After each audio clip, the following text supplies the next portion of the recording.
bisa najis sungut anjing aya keur ngumahna cai jeung taneuh.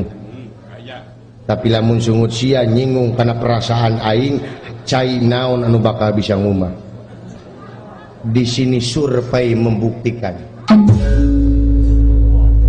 Jadi sanajis sungut anjing melalui najis tibatan sungut sia bieu ka aing. Agama naon sia? Islam. Hah? Islam. Bener Islam. Bener. Al-Islamu man salama muslimuna bilisanihi wa yadihi.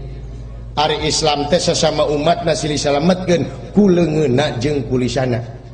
Kawajiban umat Islam silih salametkeun ku leungeunna jeung ku lisanna.